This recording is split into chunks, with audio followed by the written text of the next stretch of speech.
I wish Rafael Montero would go out there and play the banjo sometimes instead of trying to throw baseballs at people. Would have worked better than whatever he was doing last night. All the Montero's just unlucky people. It was a bad night for you last night. He was not just. It wasn't bad luck. He is. I know.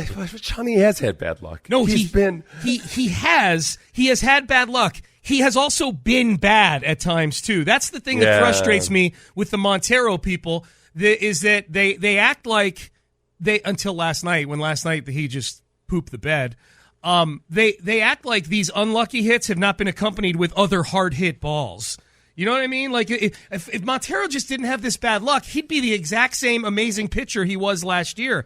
And that's patently false. I wonder if there's some of those, if you look at some of the, I wonder if one of our stat nerds, our actual stat nerds, could go in and look and see, okay, Montero isn't responding to the bad luck well, and that like he follows a bad luck pitch with just a bad luck like pitch that's well hit, or a well thrown pitch that gets hit and it's bad luck, but he responds by throwing a genuinely bad pitch. Right. That's what it feels like sometimes. The way these things are compounding on him. Compounding. He lets it snowball is what he does. And last night that's what happened. The Astros. It was still a game when he came in. He came in the 8th inning, and it was still 2-0. I mean that's still a winnable baseball game. Yeah. He comes in and he gives up 4 hits. 4 earned runs, gives up a bomb, and Bagwell is on the broadcast. And we know that 2 nights ago it was Bagwell telling us, well, José Abreu, boy, he's just something's wrong with his brain and his bat, and he gets one good swing and he's going to snap right out of it. Whoop-de-whoa. Yep, but everybody's been through it. Yeah, everybody's been through it, exactly.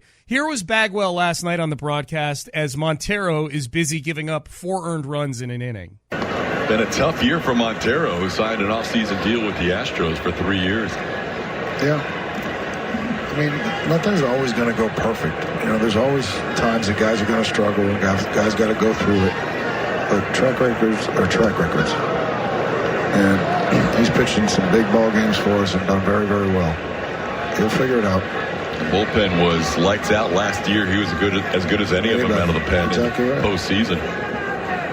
I still got faith in him. Okay.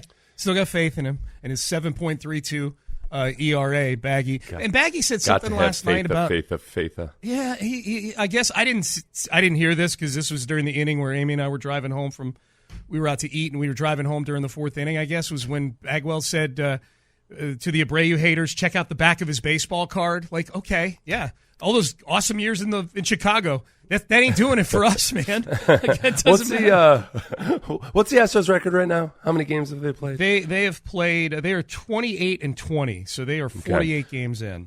This is what I'm going to do for you, Sean. Okay. I'm going to make you feel a little bit better about Abreu and potentially. Now, look, I'm going to make a comparison here. I'm going to do one of those annoying things where people are like, guess which player is player A versus B. And then they take some Hall of Famer and they put it next to like some schmo. Yeah. Okay. If I were to tell you so how many games have they played? 48 games. I think 48 games. I think he's played in I think he's had 1 day off, Abreu. Okay, so 48 games. I'm going to ask a player after 48 games who was batting .219, had an OPS of 629. Okay.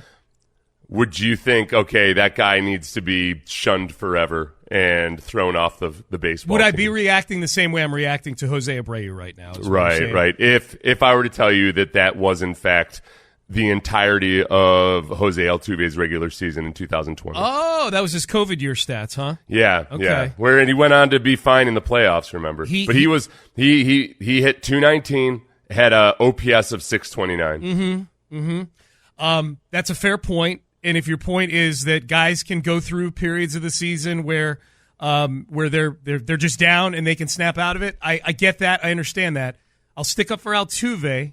And I know you're not. I know you're just using Altuve as a sort of a generic example. But I think honestly, though, a guy like Altuve, long track record of success. Yes. Like a bona fide, awesome baseball player. Here's my issue with Abreu, and I think honestly, it could be Altuve, it could be anybody.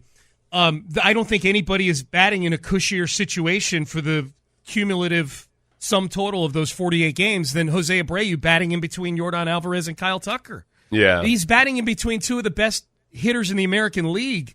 And he's for most of the season until they move him to fifth, and he's got both those guys batting in front of him now. So I think situationally, and Altuve's situation, COVID year, and the sign stealing, face of the scandal for no good reason. But I think you could pick any player, Seth, who's gone through a 48-game period or a 60-game period where the numbers have been similar to José Abreu's, and I would submit that they are not batting in a better situation than he's been in, batting in between Tucker and Alvarez all year long. I guess the thing is, and there's got to be a reason, and it feels like a reason above him. Like with Altuve, there are reasons there. Altuve has also talked about how the empty stadiums kind of affected him, that he didn't adjust well to that in the COVID year. So those were extreme circumstances, but it affected Altuve in a way that it didn't affect other people. And I think that likewise with Abreu, okay, what are the odds or the chances that he all of a sudden, just by happenstance, even though he's getting up there in years, like fell off a cliff right now from last year to this year? I think that's unlikely that he just completely fell off a cliff like this. Yeah. So whether it's injury or circumstances, I guess I fall somewhere between you and Bagwell. I'm not extremely confident, or like I don't have 100% faith that Abreu will come back for this because he's in his upper 30s. But I feel like there's got to be more to it than just he sucks now. Yeah, I wonder if there was some of these guys that come on the team. Like Trey Mancini, I think of last year. Although Mancini actually got off to a really good start as an Astro, but we know what happened once the season kind of moved along, and then the postseason he was really, really bad. I wonder with some of these guys that have long track records playing for teams that are average or below average, they get here and they look around and they go, wow.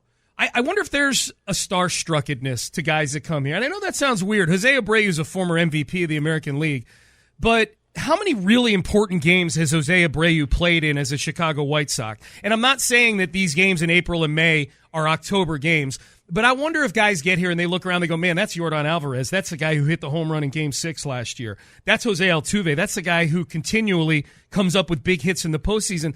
Like, the Astros are probably postseason famous around baseball, to where some guys come in, and I would imagine they feel a lot of pressure batting in this lineup around these guys. It's interesting. Like, even if they don't necessarily feel it like pressure, that's a really interesting to think about. They might not feel like it's pressure, but when you paint him between, like, him, an older guy, sandwiched between Yordan Alvarez and Kyle Tucker, these bright, young, powerful, in their prime stars, that's probably, yes, a much different feeling than he's ever had before. Yeah. And like, for the first time in his life, maybe he feels like he has to strive, or mentally push in a way that is just unsettling enough. So the Astros are a victim of their own awesomeness in that regard. In a weird way, maybe. I mean, you and I are spitballing. They should have planned for that. I mean, I feel like that's what, maybe that's what Crane and Bagwell were trying to do in signing Abreu and Montero. We got to suck it up a little bit. Like, there's too many good players here. We need to let's sign some guys that make everybody feel better about themselves, okay? But you can't say that on the broadcast. No.